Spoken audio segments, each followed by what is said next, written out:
So the next Precure crossover movie comes out next week. You know, whenever they do these movies, they usually hire some big name actors to play the villains. So who did they get this year? Kazuki Kitamura. Say, I think I've seen this guy somewhere before. やっぱりマグロを食ってるようなのはダメだな。次。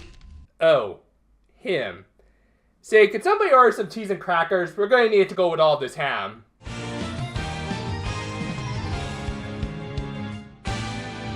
The episode opens with Hana making a suggestion to her team. Don't tempt me, Haguto. I'm trying to hold back on the shipping jokes this season. No, to be more exact, it's just the five of them going to what's essentially a department store to hang out and grow closer. Though, for whatever reason, Saya took a shine to the home improvement department. I know, and the sound of those drills drilling away in the back. Change getter. Saya, I'm into drills too and everything, but not the actual power tool. How far does this tech obsession of yours go?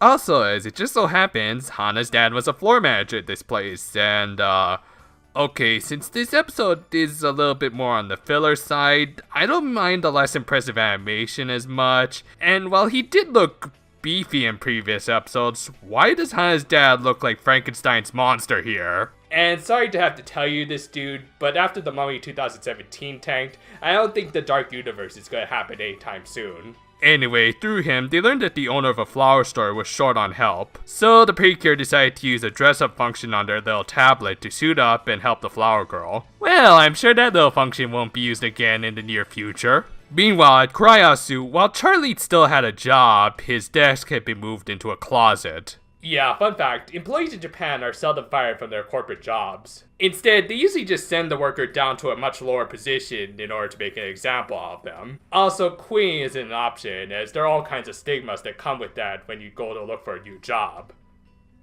You know, the more I talk about it, the more I realize the show doesn't really need to villainize the Japanese workforce. They do a good enough job IRL.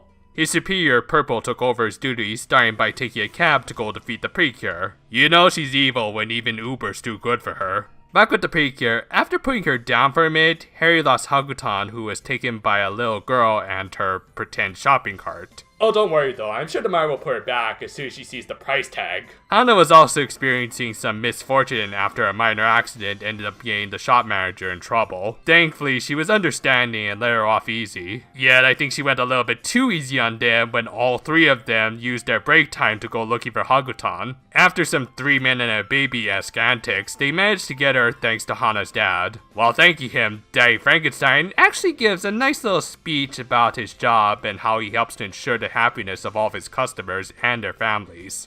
He basically proves to be yet another great Precure daddy. And following that encouraging little speech about the future, we see Purple extracting Togepawa from the flower shop owner and... Okay, I gotta take a minute to say I really like this new villainess, mostly for her design.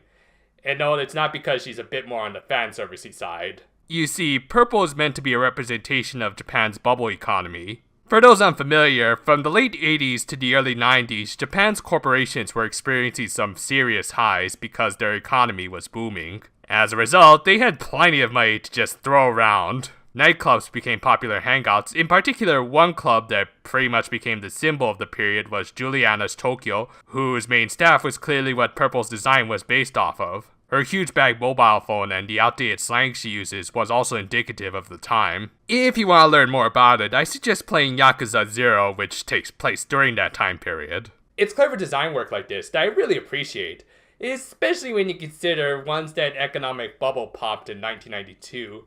Oh boy, did Japan experience some dark tomorrows. Anyway, she creates a poison ivy monster who the Precure engage and... This anime is just daring the Rule 34s to make inappropriate doujinshi about it, isn't it? Still, that questionable little bit aside, there wasn't much else notable about this fight. It's clear that the staff was taking a breather after 2 episodes straight of intense fights with the Precure just using a chain of their special attacks and nothing much else. With that, they rescue the flower shop owner, and the episode ends with Hana's mother recognizing Saya as the vegetable girl who appeared on television a while back. So this episode was definitely more on the fillerish side of things, and while it wasn't without merit, it was also mostly forgettable.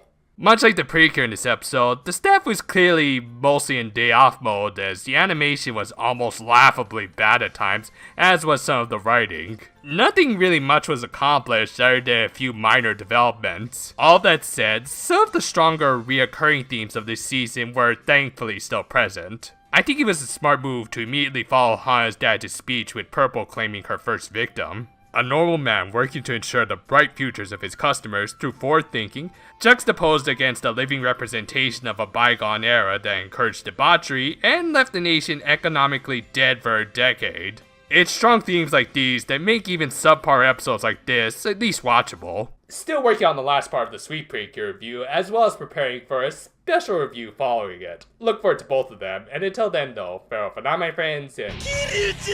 Uh-oh. Sounds like Machima just met Kiryu for the first time. Better go hide the liquor.